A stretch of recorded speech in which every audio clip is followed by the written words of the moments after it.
Dan seingat saya, haji yang lepas ada seorang makcik. Makcik ni dia samalah sakit lutut. Tapi dia tiap-tiap hari pergi jalan kaki pergi masjid. Masya-Allah. Tanya dia kuat makcik, dia kata, "Ustaz, saya nak cerita." Dia orang Kedah utara pula, utara Piau. "Ustaz, nak cerita kat ustaz ni. Tahu tak macam mana makcik jadi kuat macam badang?" Dia kata, "Macam mana makcik?" Makcik pergi jumpa burung merpati. Burung merpati kan banyak burung merpati nak masuk tu. Makcik pergi cakap kat burung merpati tu, dia kata, "Cucu-cucu apa nek," dia kata, "tolonglah doalah kat Allah. Minta doa supaya Allah bagikan kesembuhan pada lutut." Dia kata lutut sakit nak pergi semayang. Dia pergi cakap dengan burung merpati. "Ustaz ada apa-apa cakap kat saya nak tolong sampaikan kat burung merpati." First time dengar. Okey, baik. Cuma bagi saya sebenarnya tempat itu tempat mustajab. Minta aja. Kalau dah kita tahu kita uzur, kita sakit, kenapa tak gunakan untuk meminta kat sana? Gunakanlah untuk minta. Gunakan untuk minta. Antaranya kita boleh baca doa yang Nabi SAW tunjukkan pada sahabat bila sakit. "Bismillahi urqika min kulli syai'in yu'zika." Dengan nama Allah, aku jampi engkau daripada segala sesuatu yang menyakitkan. Gosok pada tempat tu.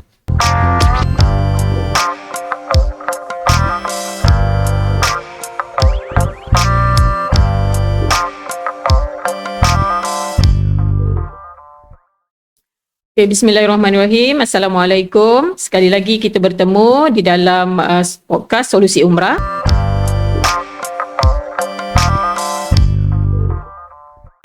Ilmu tanpa sebadan. Hari ini sekali lagi saya bersama dengan Ustaz Muhammad Najib bin Kasim. Kita membincangkan hal-hal berkenaan dengan umrah. Terima kasih Ustaz. Assalamualaikum. Assalamualaikum warahmatullahi wabarakatuh.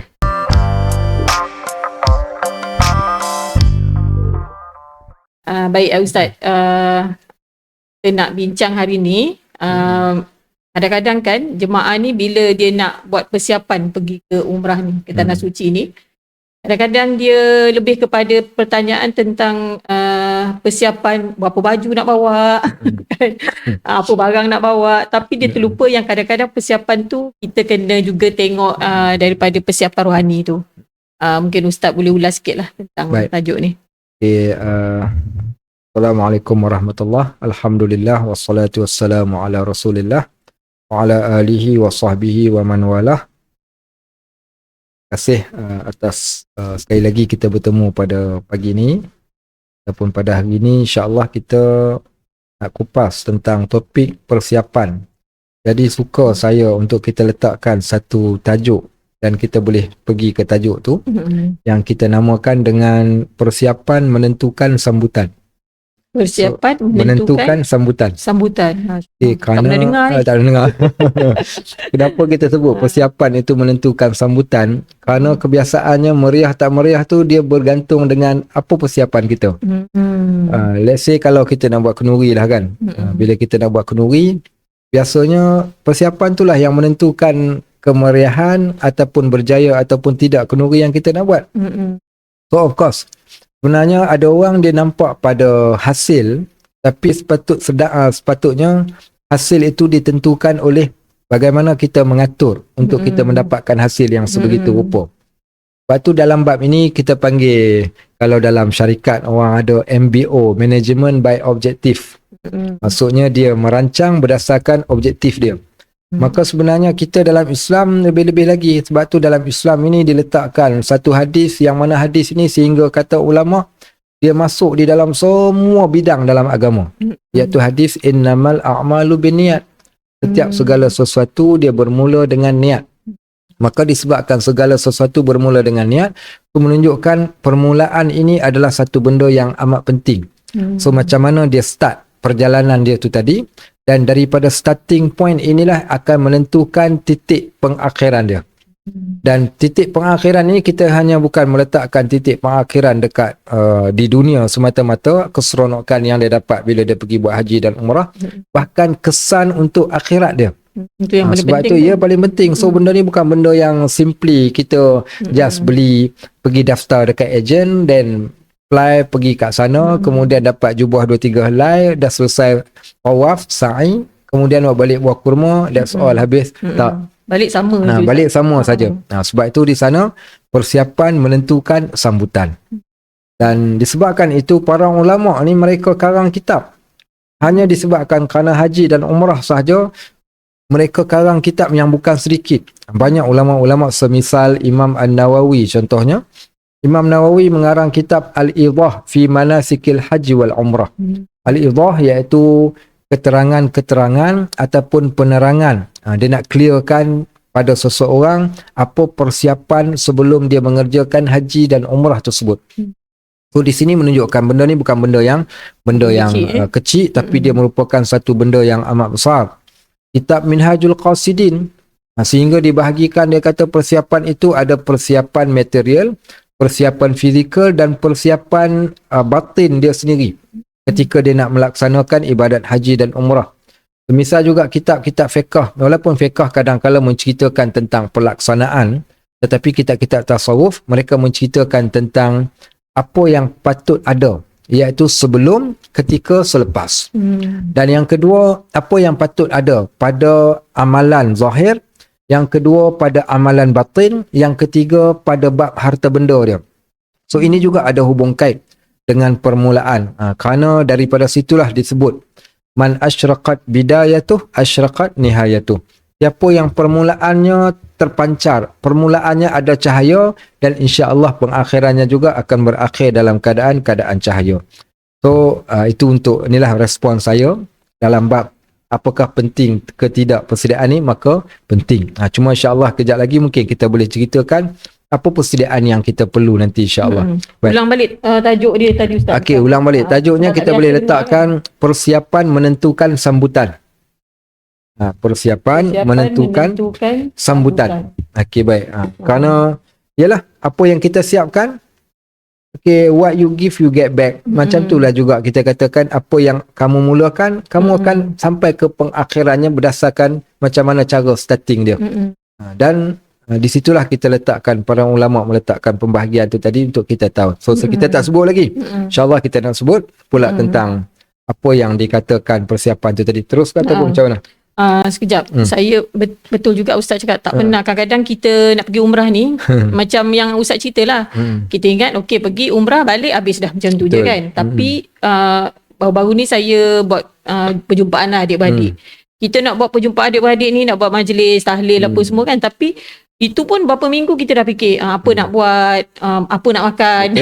Bila dah berkumpul ni apa nak makan kan, menu apa, semua kita dah ada buat persiapan. Tapi bila nak pergi umrah ni macam Ustaz cakap, kebanyakan kita pergi daftar, lepas daftar kita pergi kursus, lepas tu tiba sana kita selesaikan rukun 5 perkara tu, lepas tu dah habis. Macam dia tu kadang-kadang saya tak cakap orang lah, kadang-kadang kita sendiri pun rasa macam takkan macam ni je mesti ada sesuatu. Gini kita nak kupas ni, minta Ustaz Haji kupas lagi. Silakan Ustaz. Okey, so disebabkan itu, so kita punya target kita pada topik ni, yang pertama kepada para jemaah, yang kedua kepada para penyedia travel lah, TA lah kita katakan. TA ni penyedia atau TA-nya, apa yang patut mereka buat. Baik, dan juga ya TA, bila kita sebut TA sekali dengan mutawifnya dan yang terlibat dengan urusan haji ataupun umrah ni. Yang pertama kita katakan kepada para jemaah sendiri, iaitu kepada para jemaah, sebenarnya ibadat berbeza dengan benda-benda lain. Kerana ibadat ni dia ada hubung kait dengan Allah. Ibadat dia ada sah atau tak sah. Kemudian ibadat ni dia ada kaitan dengan ilmu. Okey, baik. Berbeza dengan kita nak pergi ke Korea, kita nak pergi ke Hatnyai ke, nak pergi ke US, pergi berjalan yang lain, maka dia tidak ada kaitan dengan ibadat. Mungkin sedikit je lah. Ada sedikit. Kemudian dia tak ada kaitan dengan sah ataupun tak sah. Okey, baik, kau bayar duit, kau pergi jalan lah. Tapi kalau haji dan umrah ni, kerana dia ada kaitan dengan ibadat dan dia ada kaitan dengan Allah, maka innallaha tayyibun la yaqbalu illa tayyiba. Ni asas dia. Allah adalah baik dan Allah tak akan terima sesuatu benda mesti dilakukan dalam keadaan yang baik. Satu. Yang kedua, kita katakan di sana bagaimana Nabi SAW menyebut, iaitu berkaitan tentang amalan yang Allah suka dan Nabi suka, iaitu seseorang bila dia buat satu benda tu dia buat dengan itqan, dengan tekun, dengan sungguh-sungguh. Kerana benda ni adalah ibadat.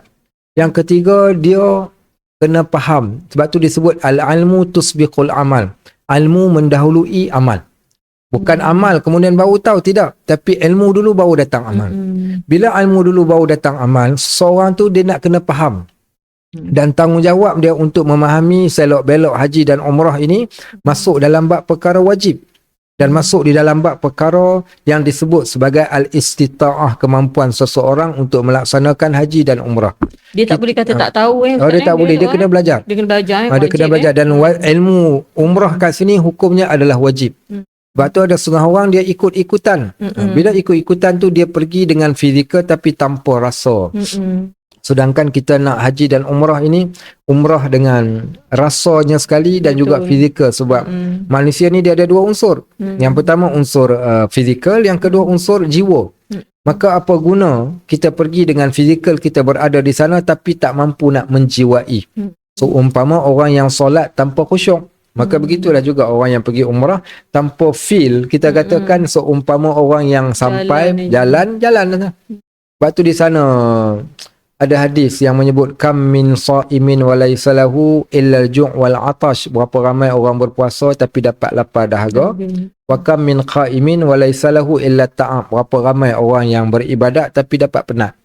So kita dapat penat pun dapat, silap-silap bulan balik dia boleh penyakit pula, dosa pula dapat, bukan.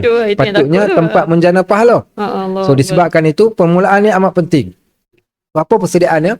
Yang pertama persediaan dari segi, dia sebutkan persediaan dari segi batin dia lah, jiwa dia sendiri. Okey, jiwa ini yang pertama, persediaan jiwa ni orang yang nak pergi tu dia kena tahu. Kerana haji dan umrah ini menyucikan dan membersihkan. Konsep dia nak pergi terima satu benda yang bersih yang akan menyucikan diri dia. Bukankah haji dan umrah itu sebagai kafarah, sebagai penghapus dosa? Baik, so umpama kita nak minum air. Bila kita nak minum air daripada satu bekas, air itu air bersih, bekasnya bersih. So kita nak minum, kita tak boleh tuang terus, kita kena pakai cawan. Apa yang kita kena buat pada cawan ni? Kita kena bersihlah dulu cawan dia. Supaya cawan yang bersih dituang air yang bersih, dia akan jadi bersih. Disebabkan itu ulama telah meletakkan di antara bab-bab terawal di dalam haji dan umrah, iaitu memulakan perjalanannya dengan taubat terlebih dahulu. Baik, ada orang kata tak apa, taubat kat sana lah, depan Kaabah nanti pergilah taubat. Tapi jawapan kita tak. Kerana atas dasar tadi kita nak pergi ke tempat yang suci, nama pun tanah suci. Maka nak masuk masjid, kalau kita pergi masjid, apa disunatkan pada kita? Kena mandi, pakai pakaian cantik. Kalau nak pergi masjid, kena pakai pakaian cantik, kena mandi. Ini kan pula kau nak pergi tempat yang maha sucinya, tempat yang lebih suci. So mandi itu lahiriah. Adapun mandi dari segi jiwa kita, taubatlah. Kerana taubat supaya kita pergi kat sana nanti ada rasa yang kita akan dapat. Yang kedua, Allah pandang kita, pandang yang dia tahu kita datang dalam keadaan kita nak cari keredaan Allah. Maka apa kita buat? Maka kita mulakan dengan taubat. Baik, saya tak ingat yang hari itu kita cerita ataupun tidak, tapi suka saya nak menceritakan akan satu kisah. Kisah ini hadisnya hadis yang sahih di dalam kitab Riyadhus Shalihin, diletakkan hadis ini di dalam bab taubat. Baik, sebab topik kita seorang jemaah dia nak pergi, taubatnya bermula bukan di sana, tetapi taubatnya bermula di sini. Okey, mulakan dengan taubat terlebih dahulu.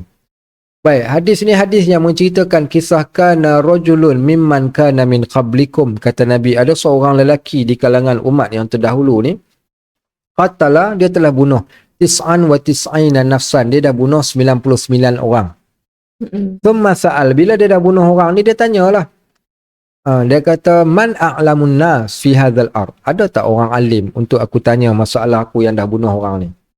Jadi fadallahu ala rahibin, depa bawa dia ni pergi jumpa dengan seorang rahib. Rahib ni kuat ibadat. Sebab tu kadang kita nak pergi haji, kadang kita main tanya je orang. Jadi dia ni bila dia dah bunuh 99 orang, dia tanya ada tak orang alim. Orang bawa dia pergi jumpa dengan seorang yang disangka alim tapi dia tu tak alim. Tanyalah dia tu, ini qataltu 99 nafsan, aku dah bunuh 99 orang, fahali minat taubah, boleh taubat? Dia kata kalau kau bunuh seorang pun dah dosa besar. Ini kan pula 99 orang kau bunuh, kenapa jahatlah engkau ni? Standard jawapan orang standard biasa. jawapan lah. Macam kita lah. Kadang kita takutkan orang, macam topik kita sebelum ni kan. Takutkan orang, kau pergi kat sana, kau ni dah lah jahat. Kau pergi kat sana, habis kat depan Kaabah pula, sila-sila kau tak nampak Kaabah. Jadi bila dia dengar cakap rahib ni macam tu, dia geram. Dia rasa macam halalang dah jahat je lah. Dia keluarkan pisau, dia tikamnya cukup 100. Ngam. Bila dah 100 orang dia bunuh, dia tanya lagi, ada orang alim? Man a'lamun nas? Ada lagi tak orang alim? Akhirnya dia ditunjukkan dia pada alim yang betul-betul alim. Dia jumpa, dia kata, kuntu inni qataltu mi'atu nafsan. Aku dah bunuh 100 orang. Fahali minat taubah? Bolehkah aku nak taubat? Maka kata alim ini, dia kata, dosa engkau dengan keampunan Allah lebih besar. Okey, baik. Maka dia kata tempat engkau bukan di sini. Kalau engkau nak bertaubat, seseorang ini dia kena cari tempat yang tempat itu menjadikan ada kesan pada jiwa. Baik. Saya ambil sikit pengajaran sebelum kita teruskan.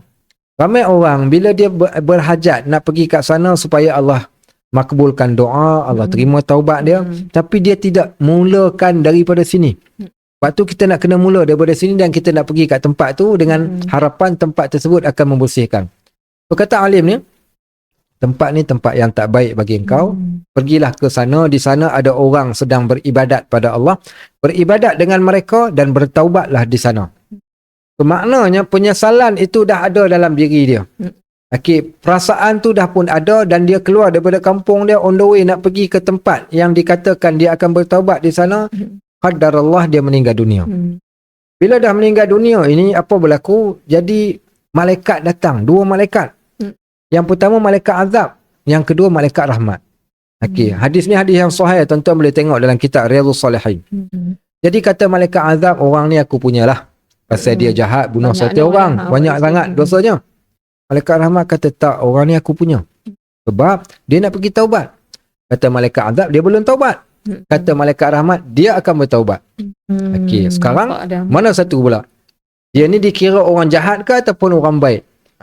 Sebab tu saya kata taubat itu sebelum pergi. Sebab kita tak tahu, let's say kalau orang daripada Melaka lah katakan, nak pergi ke Mekah.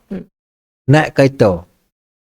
Apa jiran bagi bekal kuih kuaci. Sampai dekat pintu gerbang Melaka tu, suap kuih kuaci sekali tercekik. Okey, baik, dah mati sebelum sampai. Kira macam mana dia ni? Bukan. Samalah dengan kes ni. Tak sempat sampai lagi dia dah meninggal. Jadi Allah kirimkan seorang malaikat yang lain, satu malaikat lain ni datang, kata malaikat, aku diutuskan Allah untuk mengadili kamu berdua. Malaikat azab dan malaikat rahmat. Maka kata malaikat ni, ukur jarak perjalanan tempat yang dia buat dosa dengan jarak perjalanan tempat yang dia nak taubat. Lihat yang mana paling dekat. Yang mana paling dekat, dihukum dia pada tempat yang dekat.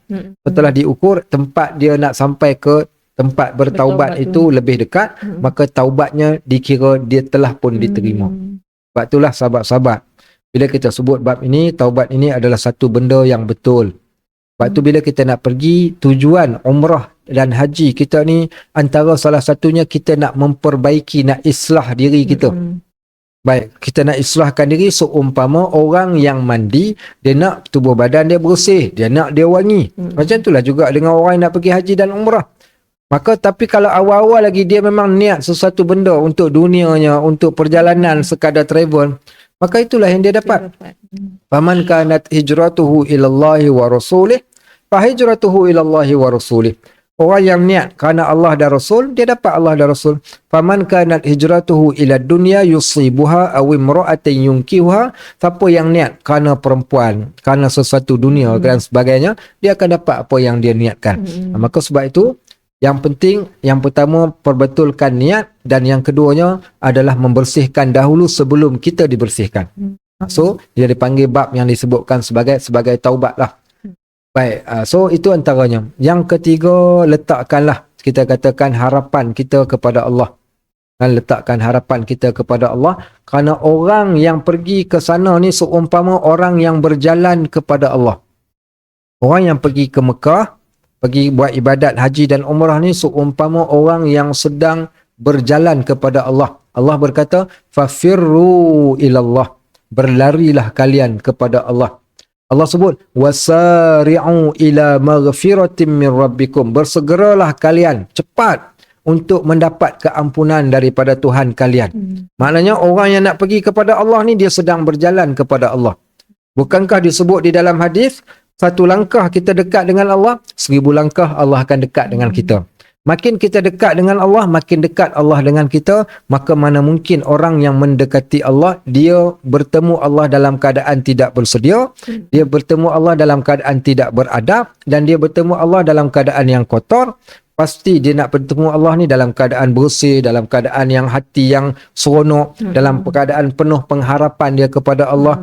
Maka inilah yang patut. So persiapan apa? Persiapan jiwa itu sendiri. Di dalam dia memahami selok-belok berkaitan tentang haji dan umrah, termasuklah menyucikan hati jiwanya daripada sebarang dosa. Saya kira ni benda yang penting. Okey, baik, sebelum kita pergi kepada persiapan yang kedua dari segi persiapan fizikal. Next, yang tu persiapan dari segi hati jiwa. Persiapan dari segi fizikal pula, kita tak nafikan ibadat haji dan umrah ni dia memerlukan kepada kekuatan. Kekuatan, betul. Dia kena kuat. Tapi yelah, TA, travel agent ni, dia siapa datang, dia tak tanya sihat ke tak sihat, kau datang kau bayar duit. Kita semua orang nakkan jemaah. Kadang-kadang dia tak tanya, ada orang kadang-kadang dia tak sihat.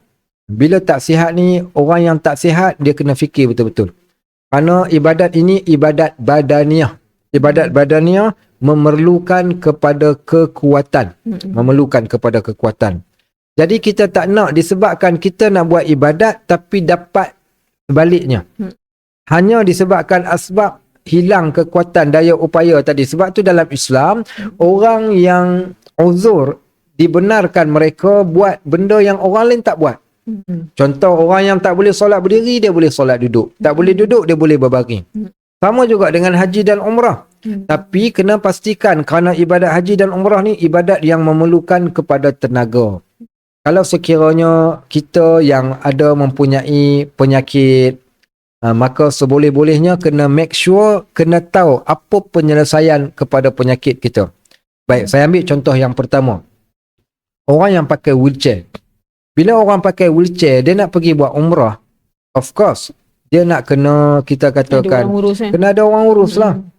Kadang travel agent ni dia tak sangka dan dia pun tak tahu betapa serius penyakit kita tu tadi. Bila sampai kat sana kita kecil hati. Kenapa kecil hati? Tak ada orang nak uruskan kita. Lepas tu saya kata kalau orang yang uzur, apa dia buat? Boleh dia nak pergi umrah. Tapi dengan persiapan yang lebih berbeza dengan orang yang sihat. Contoh, cari teman. Tak ada teman, bawa duit lebih. Pasal apa bawa duit lebih? Upah je lah. Nak upah je lah, senang. Lah. Nak harap pada mutawih memang kena pula mutawih macam Ustaz Najib badan kuih keding. Okey, baik, dia nak tolak pun tak jalan. Okey, bukan. So, bawa duit lebih, kita boleh upah. Baik, yang ketiga, kalau lebih-lebih lagi, kalau ada saudara mara, itulah yang lebih baik lah. Saya ingat saya, ada waris lah, itu yang paling terbaik. Kerana ibadat ini memerlukan kekuatan. Dan yang keempat, lazimilah, kita katakan sedikit riyadhah ketika sebelum pergi. Contoh, pergilah exercise jalan kat botanical exercise sikit. Sebab dia berjalan banyak. Baik, terkejut urat. Yang keduanya pula, bila dia sampai kat sana, dia jadi manusia paling pemalas sekali. Pasal apa? Dia rasa, mula-mula tu dia dah excited. Tapi bila pergi, dia duk bayang, alamak, jauhnya. Walaupun duduk hotel sofa, nak berjalan pergi ke pintu depan. Turun lift, pergi ke pintu masjid. Pintu masjid, nak berjalan lagi pula dalam tu, cari pula tempat kosong. Akhirnya dia pun check step dia, rupa-rupanya pergi masjid saja 4 km. So, bagaimana nak atasi macam ni? Kalau ada orang yang dia rasa penat. Atau dia ambil package murah lah. Package, ada orang yang jual package 6,000. 6,000 ni, saja kot saya rasa boleh bagi yang hotel dekat, tapi yang lain biasaannya jauh lah hotel. Bila jauh hotel ni, kadang-kadang dia marah. Kenapa hotel jauh sangat?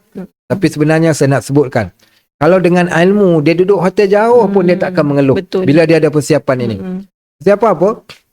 Kami selalu cerita. Ni cerita yang kadang-kadang saya ceritalah ni rare. Kadang dia tak ada kaitan dengan sirah. Tapi kadang kita cerita. Apa saya cerita? Cerita tentang kenapa bila kita mai haji dan umrah ni kita kena banyak berjalan. Baik, yang kedua, jangan malas pergi ke masjid. Ada orang package high class, ibadat low class. Ni mungkin boleh jadi satu tajuk ni. Nanti kita ambil satu tajuk. Tajuk dia package high class, ibadat low class. Okay, baik. So kita nak memperbanyakkan fungsi ibadat ketika berada kat sana. So apa berlaku? Bila dia sampai kat sana, dia jadi malas. Jadi malas ni macam mana kita nak bagi rajin balik orang ni? Kita nak tune dia ni, nak bagi supaya dia jadi rajin. Jadi biasanya saya bawa kisah. Biasanya pakcik-pakcik, saya kata pakcik-pakcik, Tuan Haji, Tuan Hajar, selalu baca Yasin? Selalu. Ingat tak dalam surah Yasin ni, dia ada cerita tentang bab, pernah ingat tak ayat? Saya sebut sikit. Inna nahnu nuhyil mauta. Sambungan ayat dia. Wa naktubu ma qaddamu wa atharahum wa kulla syai'in ahsaynahu fi imamin mubin. Ini ayat yang biasanya semua orang boleh terbayang lah ayat tu. Saya kata ayat ni sebenarnya ada kaitan dengan kita yang buat umrah. Okey, kat mana? Saya pun cerita. Tapi biasa ayat ni saya cerita waktu kat Madinah. Sebab ayat ni cerita tentang ada satu kabilah. Kabilah ni dia tinggal dekat dengan Masjid Nabawi. Masjid Nabawi ni dengan kampung dia orang ni, kalau siapa pernah pergi Masjid Qiblatain, di situ ada satu perkampungan Bani Salamah. Bani Salamah ni jarak daripada Masjid Qiblatain nak ke Masjid Nabawi ni kurang lebih dalam 5 km lah. Katakan 5 km. Jadi penduduk kampung Bani Salamah tidak pernah tinggal solat berjemaah. Jarak 5 km tu mereka berjalan pergi balik tiap-tiap hari. Sehinggalah akhirnya mereka bercakap, apa kata kalau kita pergi pindah duduk dekat masjid? Seumpama orang duduk hotel jauh, mereka kata next package nanti nak ambil package hotel dekat. Okey, samalah macam Bani Salamah. Bani Salamah kata, okey kita duduk pindah rumah duduk dekat masjid. Nabi SAW bila dia dengar dia orang ni nak datang pindah duduk dekat masjid, Nabi panggil. Dan Nabi sebut dua patah perkataan. Nabi kata dia rukum qutwatukum, dia rukum qutwatukum, dia rukum qutwatukum. Apa maksudnya? Rumah kamu tapak kaki kamu. Rumah kamu tapak kaki kamu, rumah kamu tapak kaki kamu. Apa maksudnya? Maknanya di sini tuan-tuan, kalau kita gunakan tapak kaki kita untuk diperbanyakkan jalan waktu di Mekah, sama ada tawafnya, pergi masjidnya, ulang alik masjidnya, maka di sana ada kelebihan rumah kita dan tapak kaki kita tu ada kiraan. Allah turunkan ayat nak bagi tahu motivasi pada sahabat Bani Salamah ni dengan berkata kami menghidupkan yang mati dan kami catat setiap langkah tapak kaki mereka. Tak cukup dengan tapak kaki, setiap kesan tapak kaki pun dan debu-debu yang keluar semuanya dikira sebagai pahala dan kami tulis di atas buku yang amat nyata. Maka tuan-tuan, tak nakkah kita tapak kaki kita ni ada kiraan dia waktu kat sana? Kalau kiraan ibadat satu berbalas 100,000, bagaimana dengan satu tapak kaki dibalas dengan 100,000 tapak kaki? Berapa banyak perjalanan kita tadi? Saya kira kalau orang yang dapat hotel yang jauh, dia takkan menyesal dengan hotel yang jauh kalau dia faham. Dan orang yang nak pergi ke masjid, bila mana dia terfikirkan akan malas, dia akan jadi rajin. Sebab tu, ni persiapan yang perlu. Banyak sikit berjalan tak apa. Cari kasut yang sesuai. Okey, cari kasut yang sedap sikit. Cari kasut yang sesuai supaya, ataupun kalau orang perempuan dia boleh pakai stokin yang ada span kat bawah tu. Kalau orang lelaki pakai kasut yang sesuai. Kemudian, yelah, kerana kita nak dapat pahala banyak, bukan sekadar pahala pergi tawaf, ibadat, bahkan pahala berjalan pergi balik itu pun ada pahala. So disebabkan itu, dia perlukan persiapan.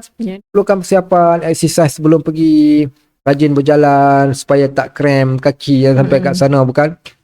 Mengeluh lutut sakit. Saya kata tu semua pahala tu. Saya kata sakit tu semua pahala lutut sakit, tu. Saya kata.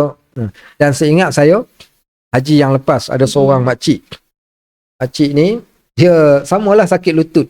Tapi dia tiap hari pergi, jalan kaki pergi masjid. Masya Allah. Tanya dia kuat makcik, dia kata, Ustaz, saya nak cerita. Dia orang Kedah Utara pula, Utara Piau. Ustaz nak cerita kat Ustaz ni. Tahu tak macam mana makcik jadi kuat? Macam badang. Dia kata, macam mana makcik? Makcik pergi jumpa burung merpati. Burung merpati kan banyak burung merpati nak masuk tu. Makcik pergi cakap kat burung merpati tu. Dia kata, cucu-cucu nek, dia kata, tolonglah, doalah kat Allah. Minta doa supaya Allah bagikan kesembuhan pada pada lutut. Dia kata lutut sakit nak pergi semayang. Dia pergi cakap dengan burung merpati. Ya Allah. Ustaz ada apa-apa cakap kat saya nak tolong sampaikan kat burung merpati. Oh, first time dengar. Okey, baik. Cuma bagi saya sebenarnya tempat itu tempat mustajab. Minta aja. Kalau dah kita tahu kita uzur, kita sakit, kenapa tak gunakan untuk meminta kat sana? Gunakanlah untuk minta. Gunakan untuk minta. Antaranya kita boleh baca doa yang Nabi SAW tunjukkan pada sahabat bila sakit. Bismillahi urqika min kulli syai'in yu'zika. Dengan nama Allah, aku jampi engkau daripada segala sesuatu yang menyakitkan. Gosok pada tempat tu. Tempat yang sakit tu. Itu hadis Nabi SAW, iaitu bacaan ketika sakit dan diletakkan pada tempat yang sakit. Tapi pada waktu yang sama bawalah ubat. Bawalah koyok ke apa, ikhtiar kita. Cumanya kesalahan kita, ada orang dia ikhtiarnya bagus tapi lupa pergantungan pada Allah tidak ada. Kena sekalikan. Dia marah pula, dia dah makan ubat tahan haid, dia marah pula. Ya, lepas tu kata engkau tak berdoa ke Allah, mintalah doa ke Allah. Kalau berlaku juga redha, itu semua adalah ketentuan dan juga ujian kan. Baik, so itu persiapan dari segi kekuatan fizikal. Dan yang ketiganya adalah kita katakan persiapan dari segi ilmu lah. Ilmu ni adalah benda yang paling penting. Kerana dengan ilmu, tanpa ilmu memang kita akan jadi sia-sia amalan kita. Takut itulah pergi lihat kaki seokok, tak kira kat mana tempat, semua dia isap okok. Saya ingat kami dulu ketika kami bawa jemaah, saya cukup jaga bab ni. Saya kata, tahu tak, orang Arab mereka ni amat pandang tinggi pada jemaah Malaysia. Jangan disebabkan kita orang pandang rendah pada jemaah Malaysia yang lain. Di antara salah satunya orang Malaysia pembersih orangnya. Orang Malaysia ni orang yang berdisiplin. Orang yang tak pernah buat masalah. Tapi kalau kita, kadang-kadang kita hisap rokok tempat-tempat yang terbuka, mengganggu orang, kemudian buat kelaku perangai yang tak elok, jadi kesan kepada jemaah yang lain. Di antara salah satunya saya kata jaga adab. Kerana adab ini juga menentukan ibadat kita diterima ataupun tidak. Maka tak guna kita datang tempat yang nak memperbaiki, nak islah diri, tapi pada waktu yang sama kita buat perkara-perkara yang di luar daripada patut yang kita lakukan. Sebab tu penting pada ilmu ni. Penting dengan ilmu, ya, persiapan yang pertama jiwa, yang kedua persiapan fizikal, yang ketiganya adalah persiapan ilmu. Tiga-tiga benda ni adalah benda yang amat penting. Sebab tu saya kalau khusus umrah ni, kadang saya tanya setiap jemaah, Haji kenapa nak pergi umrah? Dia kata kebetulan Ustaz peluang. Ada orang bagi, pergi je lah dia kata. Orang sponsor. Oh, saya kata yang ni saya tak nak dengar. Ini pula ikut suami. Ni pun saya tak nak dengar. Ni pula kenapa? Pergi kerana nak bertaubat. Okey, jodoh pada juga. Dia pergi nak bertaubat. Saya kata kalau setakat nak bertaubat kat sini boleh bertaubat, tak payah habis duit banyak-banyak, nak taubat senang je. Baik, ini pula okey, nak pergi cari jodoh. Pergi cari jodoh. Okey, jodoh kat sana kahwin Arab ke apa? Contohnya. Dan pelbagai dia orang letakkan niat. Last kali kita nak kena perbetulkan kat awal ni. Sebab tu orang yang bagi khusus ni, make sure setiap jemaah yang pergi perbetulkan niat dia. Dan takutkan mereka dengan niat yang menyebabkan ibadat mereka Allah tak pandang.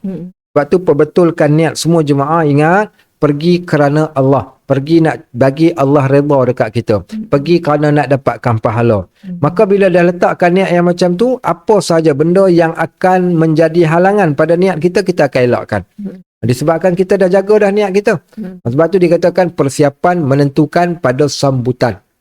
Kalau orang yang betul-betul nak pergi kerana Allah ni, daripada awal lagi, sebenarnya dia keluar daripada rumah dia, ketika dia ada dekat airport, sampailah dia selesai ibadat, ketika kat sana dia akan jaga ibadat dia. Kerana dia telah membuat persiapan. Saya elok sebaik-baiknya sampaikan, ada orang yang saya ingat saya bertemu dengan seorang hamba Allah ni, dia letakkan checklist. Dan checklist ni dia tentukan sebelum dia nak pergi. Okey, yang pertama apa dia nak buat. Dan semua dia tick. Setiap hari dia nak make sure sekurang-kurangnya dia nak target khatam Quran kat sana. So macam mana cara dia nak khatam Quran? Yang kedua, dia nak jadikan, dia kata tiap-tiap hari dia nak buat solat sunat. Maka dia buat ke tidak? Yang ketiganya pula, dia nak sedekah jumlah sekian-sekian ni. Okey, macam mana cara dia? Tentuan jenis manusia ni dia memang kena kena atur macam tu. Kalau tak atur, dia Tak akhirnya jadi, tak jadi. Sebab tu kalau orang yang betul-betul macam ni, sebab tu kita katakan dia pasti akan dapat buat dalam keadaan yang baik, dalam keadaan yang tersusun, bukan. Dan itu di antaralah secara tak langsung beberapa persiapan yang saya mampu sebutkan. Wallahu alam. Okey. Betul sebab kita selalu nak pergi umrah ni kadang-kadang tak terfikir banyak benda kita nak ni. Kadang-kadang jemaah ingat bertaubat ni ikut apa yang Allah suruh hanya ketika buat umrah tu je lah, kan. Jadi sebenarnya persiapan daripada awal tu sangat penting lah. Nak tanya Ustaz, kalau macam nak pergi umrah ni tapi ada hutang sebenarnya ni, macam mana tu? Dia hutang dengan orang ni tapi orang kata aku pun tak pergi umrah, tiba-tiba aku tengok dia ni yang berhutang dengan aku, dia pergi umrah. Okey, baik. Mungkin, Apakah boleh seorang tu yang berhutang untuk pergi umrah? Baik, yang pertama sekali kita lihat umrah dia ni umrah yang macam mana, dan hutang dia tu hutang yang macam mana. Sekiranya orang yang nak pergi bila berhadapan di antara hak Allah dan hak manusia, mana yang patut kita utamakan? Hak manusia dahulukan. Contoh dalam bab hutang, maka orang yang nak pergi umrah ataupun haji, dia masuk dalam kategori istita'ah, kemampuan. Dan masuk kemampuan ini, kemampuan dari segi nafkah dia untuk pergi, nafkah yang dia tinggalkan, dan tiada tanggungan lain yang lebih utama untuk dia buat selain daripada umrah ini. Sekiranya dia ada hutang, dan hutang itu hutang yang berbentuk, kita katakan yang kalau dia tak pergi umrah ni, dia mesti boleh bayar. Tapi disebabkan dia pergi umrah, dia tak mampu bayar. Maka pada waktu tersebut, dia wajib untuk selesaikan hutang dia. Baik. Yang kedua, kalau sekiranya hutang dan ni hutang yang berjadual. Hutang yang berjadual, maka tak ada masalah. Dia boleh pergi umrah. Sebab dia datang dalam bentuk jadual dan dia berkemampuan untuk bayar. Dan yang ketiganya, kalau sekiranya dia nak pergi atas kelebihan dan juga dia nak pergi atas beberapa sebab yang lain, takut nanti tak berkesempatan, maka dia perlu pergi bertemu dengan orang yang dia hutang. Maka cakaplah elok dengan orang yang dia hutang tu tadi, ya aku tahu aku ada hutang dengan kau, tapi kalau aku bayar hutang, takut nanti aku mungkin tak sempat. Maka minta izin untuk izinkan aku pergi, dan adapun hutang ni mungkin kita boleh. Dan orang yang bagi hutang ni, kalau sekiranya dia tahu, maka lebih baik dia ambil sebagaimana disebut dalam hadis, kita memberi tangguh orang yang berhutang kepada kita dengan tangguhan ini, maka pahalanya pahala yang amat besar. Lebih-lebih lagi sekiranya dia nak pergi buat ibadat. Cuma pesanan saya bagi orang yang nak pergi buat ibadat, khususnya umrah lah. So yang umrah, kalau sekiranya dia mempunyai hutang yang ada kaitan dengan adik-beradik ke apa, sebaik-baiknya selesaikan hutang sebelum dia mengambil keputusan untuk pergi. Kerana hutang ni adalah bab yang berat dan bab yang besar. Di sana ada bab iaitu Nabi SAW pernah tidak menjadi imam solat jenazah seorang sahabat bila diketahui sahabat tu ada hutang. Nabi tanya, ada hutang tak dia ni? Dia orang kata, ya dia ada hutang ya Rasulullah. Nabi hundur ke belakang, Nabi minta Ali yang jadikan imam. Nabi tak nak solat jenazah. Baik, sehinggalah Ali kata, ya Rasulullah aku bayarkan hutangnya, barulah Nabi SAW solatkan jenazah dia. Besar. So menunjukkan kesan itu kesan yang besar. Baik, yang kedua iaitu bab berkaitan tentang hutang ni, di sana ada hadis. Nabi SAW sebut, ruhul mu'min, roh orang yang beriman ini, ta'allaqa ma bainas samawati wal ard, akan tergantung di antara langit dan bumi, hatta yuqdiya dainah, sehingga dia selesaikan hutang dia. So maknanya amalan kita ni tak akan diterima, tergantung disebabkan kita ada kena selesaikan masalah kita dengan manusia terlebih dahulu. Yang ketiga, yang takutnya pula, takut kita pergi dalam keadaan kita suka, ada makhluk lain tak suka, kesan makhluk tak suka menyebabkan Allah juga tak suka. Kerana kita menyebabkan ada insan yang rasa dia teraniaya. Kenapa teraniaya? Si Pola ni hutang aku tak banyak. Hutang aku dalam 1,000, sedangkan dia pergi umrah 7,000. Kos duit poket lagi 10,000. Kenapa dia tak bayar hutang aku? Mungkin dia tengah susah juga. Ya betul, mungkin dia tengah susah. Sebab tu dia akan rasa kecil hati. Kecil hati, sakit hati. Kesan kat sini, takut kesan efek dia pada ibadat kita. Dan di sana saya selalu sebut, ni hak rare juga ni. Hak rare ni biasanya saya sebut kat jemaah. Sebut kat jemaah apa? Sebab jemaah ni kadang dia komplain. Kami tak masuk lagi Raudhah, dapat masuk Raudhah sekali saja. Nak dapat hari-hari Ustaz, tak boleh ke? Kalau kena bayar pun kami sanggup bayar untuk masuk dalam Raudhah. Saya kata kalau dengar hadis ni, mesti takkan cakap macam tu. Hadis apa? Saya bacakan kepada mereka satu hari Nabi SAW bila tengok sahabat ni asyik duduk dalam masjid. Nabi kata, aku lebih suka kalian keluar bantu orang, jamu orang, makan, membantu orang yang susah, memberikan hajat orang yang berhajat. Lebih aku sukai daripada kalian beriktikaf di dalam masjidku ini selama sebulan. Maksudnya kalau orang dapat duduk lama dalam Raudah bukanlah penanda aras itu adalah baik. Penanda arahnya macam mana? Bila mana orang itu dia dapat memberikan manfaat lebih kepada orang yang lain, maka itulah kebaikan yang paling hakiki. Bukan hanya sekadar duduk di dalam Raudah itu dah menandakan kita dapat kebaikan. Lepas tu kena faham prioriti. So dalam bab ini, bab hutang ni masuk dalam bab kategori prioriti lah. Maka lebih baik kita tidak pergi umrah dan kita selesaikan hutang dan menjadikan orang redha, Allah redha pada kita, orang yang menepati janji daripada siapa? Iaitu daripada orang yang mungkin pergi kat sana tapi bila dia pergi dalam keadaan tak seronok, ada orang duk sumpah serana, ada orang yang duk doa yang tak elok, maka kita ibadat pun dalam keadaan ibadat yang tak tenang, bahkan menimbulkan fitnah pula kepada orang yang lain. So bagi saya, kalau ada hutang tu better selesaikan, melainkan hutang yang berjadual itu tak apalah. Kalau tak boleh selesai, kamu tak boleh bincang dengan dia, minta izin, melarikan diri pula, melarikan diri pula diam-diam. Okay, baik. Tahu-tahu dah terbang. Betul. Baik, macam persiapan tu tadi kan, awal-awal sekali Ustaz kata kita kena bertaubat, kita kena dekatkan diri dengan Allah. Kita sembahyang taubat tu sebab kita nak minta ampun dengan Allah kan. Tapi macam mana kesilapan kita dengan manusia yang kita nak kena selesaikan tu Ustaz? Okey, baik, persiapan kita dengan manusia ni macam mana kita nak kena selesai. Sebab tu di sana orang Melayu ni sebenarnya dia tidaklah syarat siapa nak pergi umrah dia kena pergi minta maaf. Kena hantar, okey saya KPA, esok saya nak pergi buat umrah, so saya nak minta maaf lah kalau ada salah silap. Tak semestinya nak kena buat macam tu. Okey, baik, tapi perbuatan itu ada asas. Baik, kenapa perbuatan tu ada asas? Iaitu keampunan Allah itu diperolehi dengan kita mendapat keampunan daripada manusia. Waktu yang sama kita berdamai dengan orang. So Allah sebut dalam Al-Quran, Allah berkata, "Falyafu walyasfahu."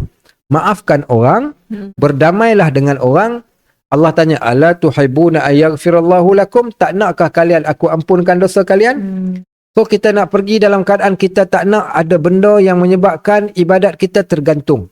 Di sana ada hadis yang menyebut tentang ada beberapa amalan yang Allah tak terima. Amalan tersebut, amalan itu berada di awang-awangan. Yang pertama, antara salah satu amalan yang menyebabkan Allah tak terima, orang yang syirik. Orang syirik pada Allah. Sebab tu kadang saya bergurau, saya kata, siapa yang pakai susuk tu, pergi beli sate makan, bagi keluar susuk-susuk tu. Saja nak gurau je kita. Nak bagi tahu tangkal-tangkal, buang semua. Pergi kat sana tak nak lagi dah, percaya benda-benda kaut. Yang kedua iaitu orang yang memutuskan silaturahim. Sebenarnya orang yang memutuskan silaturahim ni dia ada efek pada ibadat dia. Efek kat mana? Kerana doa dia Allah tak pandang doa orang yang memutuskan silaturahim. Amalan dia Allah tak terima amalan dia kerana dia telah memutuskan sesuatu benda yang Allah hubungkan. Baik itu sebelum kita nak pergi kita tak nak takut ada benda yang efek pada ibadat kita. So apa buat? Sebab tu yang orang kita selalu minta maaf saya nak pergi umrah. Kalau saya ada dosa tolong ampunkan. Cumanya janganlah secara umum. Kalau ada orang yang betul-betul kita ada masalah dengan dia, mak ayah kita, adik-beradik kita, terputus, hubungkan kembali. Kerana efek pada doa kita, efek pada ibadat kita tu tadi. So ada asas. Sebab tu orang kita selalu minta maaf. Hantar dalam guru WhatsApp saya nak pergi. Ada setengah orang pula dia menyampah pula pergi umrah. Menunjuklah tu. Nak cerita lah tu. Kita pun semua salah nak minta maaf. Sebab tu saya kata minta maaf pada orang yang kita ada buat salah. Adapun yang lain-lain spesifik lah. Spesifik yang lain-lain tu saya kira mungkin tengok orang lah supaya jangan timbulkan benda yang lain, isu yang lain pula bukan. Macam salah satu tadi kita buat persiapan tu nak pergi umrah mesti kena ada ilmu kan. Saya baru-baru ni kita ada satu jemaah ni lah, satu keluarga ni dia bising-bising lah komplainnya pasal hotel. Jadi banding hotel sana, banding hotel sini. Bila kita semak rupanya dia kata dia dah 4 kali pergi umrah Ustaz, tapi tak pernah pergi khusus umrah pun. Patutlah kan. Jadi kita alahai kesiannya, kita rasa itulah puncanya. Dia Wallahualam pengalaman saya lah yang jenis komplain ni. Yang pertama sebab dia meletakkan tujuan dia pergi umrah tu kerana dia nak mencapai keselesaan. Biasanya kami jumpa kes ni dalam kes haji. Jadi bila dia letakkan dia ambil package.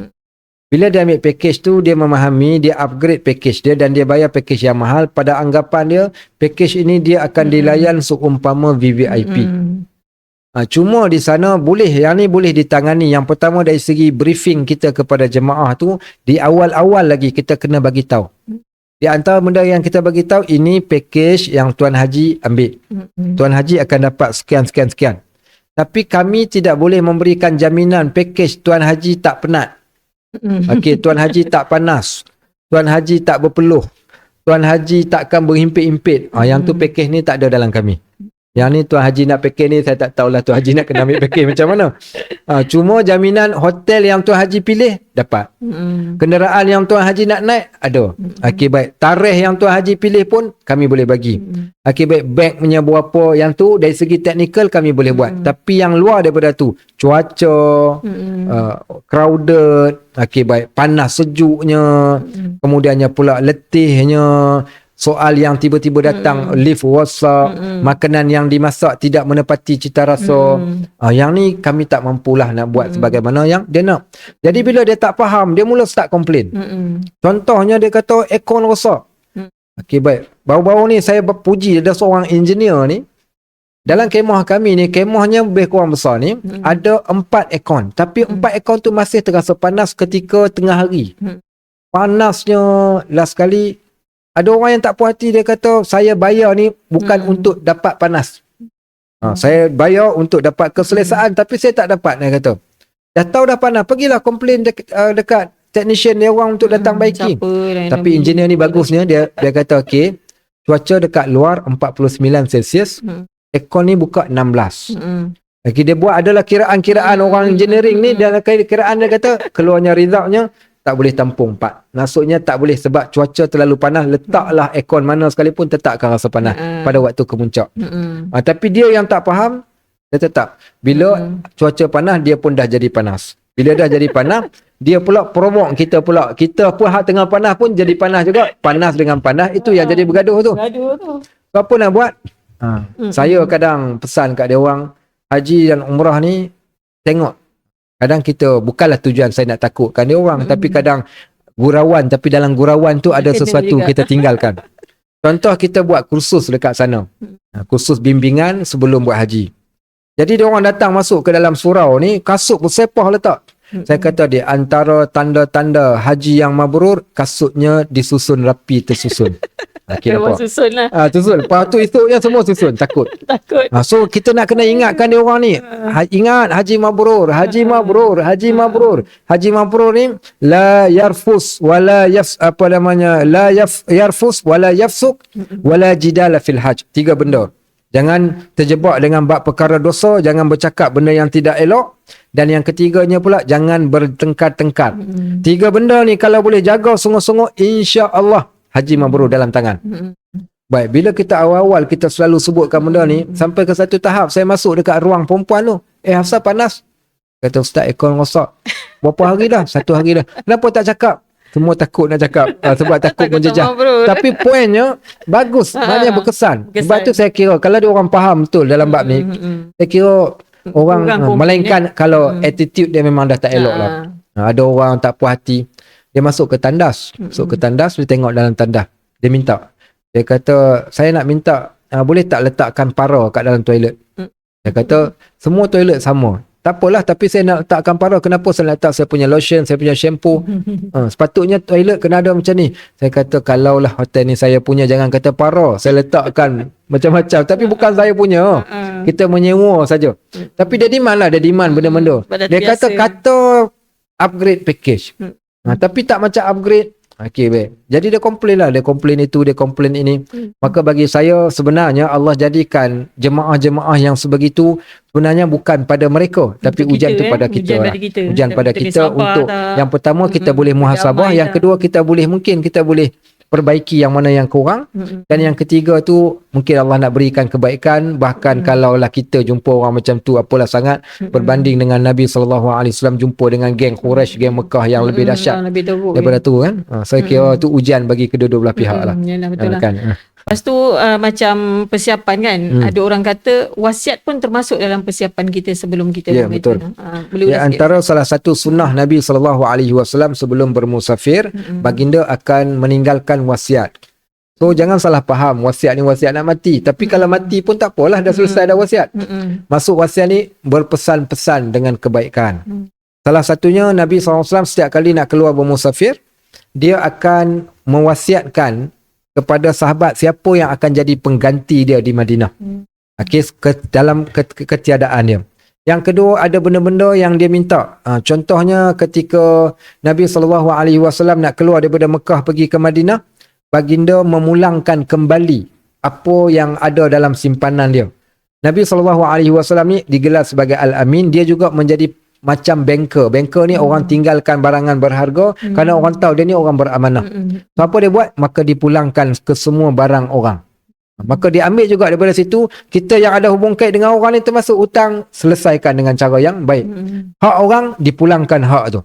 Baik, yang ketiga, Nabi SAW akan menasihati iaitu kaum kerabatnya yang terdekat. Maka kita boleh nasihatkan. Dan yang keempat, memulakan perjalanan tadi dengan melakukan satu kebaikan yang lain. Sama ada bersedekah, sama ada menjamu orang makan. Yang kelima, baginda SAW memulakan perjalanan dengan solat. Dengan dimulakan dengan solat, dimulakan daripada masjid dan diakhiri juga di masjid. Maka menunjukkan bagaimana dia create perjalanan dia tadi tu dengan benda-benda yang sebegitu rupa supaya perjalanan tu jadi perjalanan yang berkat lah. Okey, baik. Macam kita buat kenduri tu, selain Ustaz kata kita mungkin ada bersilaturahim kan, kita mungkin nak jumpa tu, nak bermaafan, mungkin ada, ataupun kita mungkin nak war-warkan yang kita mungkin akan keluar kan. Jadi dulu saya ingat, masa saya pergi haji ada, saya tak ingat lah Ustaz mana dia cakap sebaiknya buat kenduri ni selepas balik daripada musafir, kata dia gitu. Tapi orang kita kan biasa nak pergi tu kita buat, balik tu tak ada buat pun kadang-kadang. Jadi macam mana tu Okey, sebab tu di sana ada bab haji dan umrah ni, Nabi SAW ni dia buat betul sunnah menjamu makan orang selepas pulang daripada musafir. Okey, baik. Tapi pada waktu yang sama dalam kitab Idah, dia mengatakan di sana memulakan sesuatu kebaikan dengan satu kebaikan yang lain. Kerana Allah ni maha baik, maka sebelum kita nak buat satu kebaikan, kita buat dengan satu kebaikan yang lain. Satu kebaikan yang lain di antara kebaikan yang paling dekat dengan manusia ni adalah menjamu orang makan, bersedekah. Kerana apa? Kerana kita nakkan doa daripada orang ramai ketika. Tapi janganlah kita buat tu kerana nak minta orang doa. Kita jamu orang makan, tapi pada waktu yang sama kita tak mengharapkan ucapan terima kasih, cuma untuk Allah kita buat. Kita jamu orang makan ni kerana apa? Kerana kita mulakan dengan kebaikan, mudah-mudahan kita akan dapat kebaikan yang lebih. Tapi asas dalam bab buat jamuan selepas pulang daripada musafir itu di antara perbuatan yang dilakukan oleh Nabi SAW. Bahkan dia memotong ataupun menyembelih unta ketika balik daripada perjalanan yang jauh. Lagi ra'i. Kerana meraihkan, kerana seronok. Nak menyeronokkan orang. Sebab tu di sana ada bab kita keluar dalam keadaan seronokkan orang dan kita pulang pun dalam keadaan orang yang seronok. Saya ketika nak balik daripada haji ataupun umrah, bila jemaah dah bawa masuk barangan dalam beg ni, biasanya saya akan berdiri kat depan bas, sebelum bas jalan saya kata kat driver sekejap. Saya kata, tuan-tuan, ibu-ibu, ayah-ayah, ingat tak hari pertama kita sampai kat Mekah seronok tak? Seronok. Ingat tak orang hotel semua sambut kita dalam keadaan seronok, dia menyambut kita datang. Tuan-tuan, macam mana kita datang dengan seronok, keluar balik daripada Mekah ni dalam keadaan orang seronok. Jangan keluar dalam keadaan ada orang yang rasa dia teraniaya. Jangan keluar dalam keadaan orang menyampah dekat kita. Geng hotel kata, wah eloklah dia orang ni keluar cepat-cepat sikit menyampah aku tengok. So, apa nak buat? So, saya cadangkan, tuan-tuan nak bagi tak apa, tak nak bagi tak apa. Tuan-tuan tak bagi, saya bagi hak saya. Tuan-tuan bagi, kita kongsi sama. Buat apa? Saya kutip duit. Siapa nak bagi kita kutip duit, nanti kita bagi dekat pekerja hotel. Bila dikutip duit dalam bas tu ramai 40 orang. 40 orang kalau bagi seorang sikit, jumlah terkumpul ni banyak. Bila kita pergi bagi dekat pekerja ni, semua manis, babai, doakan kita mudah-mudahan. Tuan-tuan, dengan doa orang tu tadi, kalau seorang perempuan pelacur bagi minum seekor anjing yang dahaga pun dia dapat ganjaran, dia diampunkan dosa, masuk syurga. Ini kan pula kita menyenangkan hati orang. Okey, kemudian menjadikan dia doa pada kita. Khususnya lagi pula, bila kita duduk dalam bilik, kenapa bila nak keluar daripada bilik itu kita biarkan dalam keadaan bersepah, selimut tungging terbalik, bantal-bantal apa semua, toiletnya kotor. Belum nak keluar, macam mana kita masuk, macam itulah kita keluar. Pekerja hotel datang-datang terkejut, tak tidur ke? Sebenarnya kita dah tidur, tapi kita kemas. Kita menyenangkan kerja dia, silap-silap hari bulan. Bukan silap, Allah suka bila orang suka. Baik. Iaitu Allah disebutkan dalam hadis, menyebutkan, man lam yashkurin nas, lam yashkurillah. Siapa yang tak bersyukur pada manusia, dia tidak bersyukur pada Allah. Begitulah juga kita yang menjadikan orang berterima kasih pada kita. Maka pasti Allah juga akan berterima kasih pada kita. Buat baik kat orang tak rugi pun. Sebab tu tinggalkan benda yang baik. Sebab tu orang kata bahasa mudahnya, jangan kau pergi diberikan pada engkau makanan yang sedap, kau tinggal tarik kat dia orang. Okey, baik. So, tinggalkan benda-benda kenangan, momen yang baik. Orang suka, orang puji kita. Sebab tu, bukanlah nak kata saya baik. Setiap hotel yang saya pernah duduk, saya akan tinggalkan kebaikan sehingga orang tu jumpa kita, dia akan kenal lagi, dia akan ingat. Bila kita susah, pergilah waktu bila-bila pun. Dia akan suka dekat kita. Maka jangan. Bahkan lebih-lebih lagi pula ahli Mekah. Ahli Mekah ni orang yang Allah muliakan. Ahli Madinah orang yang Allah muliakan. Maka sebagaimana Allah dan Rasul memuliakan mereka, kita muliakan. Termasuk binatang-binatangnya. Binatang-binatangnya pun kita, semua benda yang ada kat Mekah Madinah ni, muliakan dia, nescaya insya-Allah Allah akan muliakan kita. Ya, panjang lebar tu persiapan jemaah Ustaz. Okay. Persiapan TA dengan mutawif ni. Mungkin ada sikit boleh sentuh sikit. Okey, saya sentuh untuk TA sendiri, travel agent bagi saya lah. Semua orang yang berbisnes, dia mengharapkan keuntungan. Tetapi keuntungan itu, kita biarlah keuntungan kita, keuntungan akhirat pun setara dengan keuntungan dunia kita. Dan kita pun tidak nak berlaku kerugian, dan kita juga lebih-lebih lagi kita tak nak rugi akhirat. So apa yang patut ada? Yang pertama, setiap orang yang bekerja pasti dia bekerja ni kerana Allah. Dan dia tahu rezeki Allah yang tentukan. Dan dia nak supaya dapat keberkatan ini, keberkatan itu akan terhasil bila mana tiada di sana yang disebut sebagai penipuan. Elakkan sebarang benda yang menipu.